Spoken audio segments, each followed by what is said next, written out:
حضرت بریدہ رضی اللہ عنہ وہ فرماندے نے کہ میرے دل چ مٹھا مٹھا بغض علی رہندا سی، میرے دل وچ مٹھا مٹھا بغض علی رہندا سی۔ آپ وہ فرماندے نے ایک واری میں رسالت باب کول کلا بیٹھا سن تے میں اظہار کر دیتا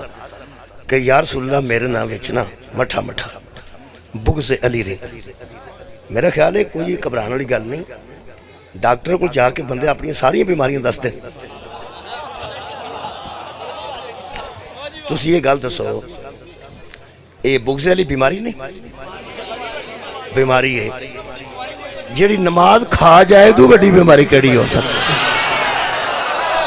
جیڑی روزے دے پلے ککھ نہ رہن دے، جیڑی نماز دے پلے ککھ نہ رہن دے، جیڑی حج دے پلے ککھ نہ رہن دے، یہ دو بڑی قبلہ کیڑی بیماری ہو سکتی۔ اور تانوں پتہ ہے اتھے بندہ آ کے نا تینوں کی تکلیف ہے، تو آندا تینوں کی تکلیف،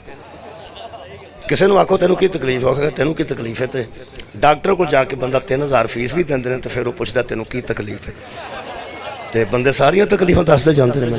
اے بھی تکلیف ہے، اے بھی تکلیف ہے، اے بھی تکلیف ہے۔ سرکار تو بڑا حکیم ہی کوئی نہیں، پیغمبر تو بڑا ڈاکٹر ہی کوئی نہیں۔ وہ حضرت بریدہ رضی اللہ عنہ انہاں کہا کہ یا رسول اللہ میرے اندر نا بغض علی رہندا، میرا خیال ہے جڑی گل ہو کے شکایت دسنی چاہیے تھی، ادو بڑا حکیم کوئی نہیں۔ کہنے لگے میری عادت سی کہ میں اکھاں چکھاں پا کے گلاں نہیں سا کردا، خود فرماندے میں کہہ کے چپ ہو گیا تے نبی چپ رہے، مینوں اندروں وہم لگ گیا کہ جڑی میں گل کیتی ہے حضور نو غصہ لگا۔ کہنے لگا میرے دل چ بغض علی رہندا ہے، حضرت علی نے کو مال غنیمت تقسیم کیتا سی تے تقسیم دی وجہ تو نا مینوں تھوڑا جا ملال سی کہ مینوں تھوڑا کیوں دیتا ہے۔ اللہ دیو بندیو کرتے برفی دی ڈلی جڑے بال نو کٹ دئیے نا وہ بگڑ جاندا ہے، وہ آندا میں تہاڈے سا میرے نال کی کیتا ہے، وہ آندے نے وہ مال غنیمت دی وجہ تو اگوں کمال کیتی نے، اگوں فرماندے نے جدوں نبی چپ کیتے نا چپ ہو گیا تو میں سمجھ آئی نا پھر نبی ہو سکتا ہے اس گل تو اچھا نہیں سمجھا بغض علی نو کہ میں اچھا سمجھ سکتے ہیں تے اگوں آپ ہی فرماندے نے میں کلا تو نہیں جے دو ترا اور بھی ہے جے کہتے ہیں، مطلب ہے انہاں دا خیال سی جے ناراضگی بھی آوے تو بانٹ کے تے آوے۔ کہنے لگے یا رسول اللہ میں کلا نہیں جے دو ترا، اچھا وہ مسکین اپنے گھر بیٹھے انہوں نے بھی نال دا چڑے دو ترا ہو رہا، حضور نے آکھیا تانوں ہے کی؟ کہنے لگے جی وہ تقسیم تے رولا سی، اساں سمجھیا کہ سانوں کٹ ملے نے۔ عرب وچ جدوں جنگ ہوندی سی ادوں گھوڑے والے نوں پیسے وقت ود ملتے سن، تلوار والے نوں ہور طرح ملتے سن، تیر والے نوں ہور طرح ملتے سن، تے جڑا ویسے ہی ٹور ہوندا سی اون تے نہیں سن نہ ملتے، وہ جنگاں چ اس طرح ہوندا سی۔ وہ مولا نے تقسیم کیتے، کہنے لگا وہ دی وجہ تو نا تقسیم دی وجہ تو سانوں اندر تھوڑا جا ملال رہندا ہے تے اندر بغض علی رہندا ہے۔ آندا نبی چپ ہو گیا،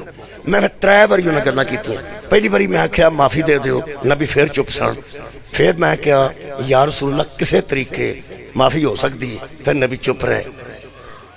پھر کہنے لگے یا رسول اللہ میں توبہ کرنا، مولا تانوں جزائے خیر عطا فرمائے۔ پہلا کیا معافی ہو سکتی ہے، نبی چپ رہے، پھر کہنے لگا میں کہا یا رسول اللہ کسے طریقے معافی ہو سکتی ہے، نبی پھر چپ رہے،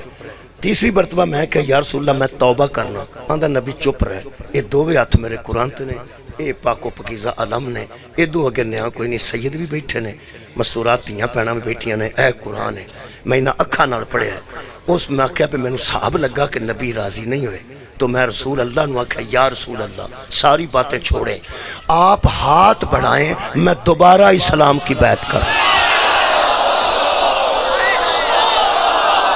مولا تانوں جزاک، آپ ہاتھ بڑھائیں